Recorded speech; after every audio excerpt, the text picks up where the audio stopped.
ನಿರೀಕ್ಷಣಾ ಜಾಮೀನು ಅಪ್ಲಿಕೇಶನ್ನ ಇವತ್ತು ಮಾನ್ಯ ನ್ಯಾಯಾಲಯದ ಮುಂದೆ ವಾದವನ್ನು ಮಂಡಿಸಿದ್ದೀವಿ. ನಮ್ಮ ಪ್ರಥಮವಾದ ವಾದ ಏನಂತಂದರೆ ಸೆಕ್ಷನ್ 132 ಅಂತ ಏನು ರಾಜೀವ್ ಗೌಡ್ರ ಮೇಲೆ ಹಾಕಿದ್ದಾರೆ, 132 ಫಿಸಿಕಲ್ ಫೋರ್ಸ್ ಇದ್ದರೆ ಮಾತ್ರ, ಅಥವಾ ಒಬ್ಬರ ಮೇಲೆ ಇನ್ನೊಬ್ಬರು ಪ್ರಹಾರ ಮಾಡಿದ್ರೆ ಮಾತ್ರ 132 ಬರುತ್ತೆ. ಇದೊಂದೇ ನಾನ್ ಬೇಲೆಬಲ್ ಸೆಕ್ಷನ್ ಹಾಕಿದ್ದಾರೆ, ಉಳಿದಿದ್ದೆಲ್ಲ ಬೇಲೆಬಲ್ ಸೆಕ್ಷನ್ಸ್ ಹಾಕಿದ್ದಾರೆ. ಘಟನೆ ನಡೆದಿರೋದು ಒಂದು ಫೋನ್ ಕಾನ್ವರ್ಸೇಷನ್, ದೂರವಾಣಿಯ ಮುಖಾಂತರ, ಮಾತನಾಡುವ ಮುಖಾಂತರ, ಸಂಭಾಷಣೆಯ ಮುಖಾಂತರ ಘಟನೆ ನಡೆದಿರೋದು. ಆದ್ದರಿಂದ ಘಟನೆ ಸಂಭಾಷಣೆಯ ಮೂಲಕ ನಡೆದಿದ್ರೂ ಸಹ ಹಾಕಿರೋ ಸೆಕ್ಷನ್ ಏನಂತಂದರೆ, ನೀವು ಪ್ರಹಾರ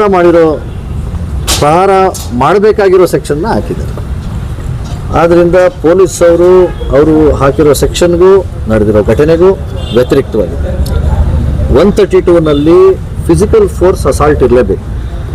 132 ಅಟ್ರಾಕ್ಟ್ ಆಗಬೇಕಂದ್ರೆ ಅದು ನಾನ್ ಬೇಲೆಬಲ್ ಸೆಕ್ಷನ್. ಇಲ್ಲಿ ಫಿಸಿಕಲ್ ಫೋರ್ಸ್ ಆ್ಯಂಡ್ ಅಸಾಲ್ಟ್ ಇಲ್ಲವೇ ಇಲ್ಲ. ಇದನ್ನು ಕೋರ್ಟ್ ಮುಂದೆ ಮಂಡಿಸಿ ಹೇಳಿದ್ದೀವಿ. ಉಳಿದಿದ್ದ ಸೆಕ್ಷನ್ಸ್ ಏನಿದೆ ಅವೆಲ್ಲ ಬೇಲೆಬಲ್ ಸೆಕ್ಷನ್. ಅದಕ್ಕೆ ಇಂಟ್ರಾಗೇಷನ್ಗೆ ಹೋಗಿ ಬೇಲ್ ಕೊಡ್ತಾರೆ. ದೂರವಾಣಿಯ ಸಂಭಾಷಣೆಯ ಮೂಲಕ ಮಾಡಿದ ಸೆಕ್ಷನ್ನು 224 ಅದು ಬೇಲೆಬಲ್ ಸೆಕ್ಷನ್. ಇದನ್ನು ನಾವು ಬೇಸಿಕ್ ಡಿಫ್ರೆನ್ಸ್ನ, ಅದೇನು ವಿಶೇಷತೆ ಇದೆ ಎರಡು ಸೆಕ್ಷನ್ಗಳಲ್ಲಿ, ಅದನ್ನು ನಾವು ಹೇಳಿದ್ದೀವಿ ಕೋರ್ಟ್ ಮುಂದೆ. ಕೋರ್ಟ್ ನಮ್ಮ ವಾದವನ್ನು ಆಲಿಸಿದ್ದಾರೆ. ಪ್ರಾಸಿಕ್ಯೂಟರು ಇಲ್ಲ ಕ್ರಿಮಿನಲ್ ಫೋರ್ಸು ದೂರವಾಣಿಗೂ ಬರುತ್ತೆ ಅಂತಂದರೆ, ಆದರೆ ಕ್ರಿಮಿನಲ್ ಫೋರ್ಸ್ ಡೆಫಿನಿಷನ್ನ ತೋರಿಸಿದ್ದೀವಿ. ಅದು ಫಿಸಿಕಲ್ ಫೋರ್ಸ್ ಇದ್ದರೆ ಮಾತ್ರ ಕ್ರಿಮಿನಲ್ ಫೋರ್ಸ್ ಬರುತ್ತೆ.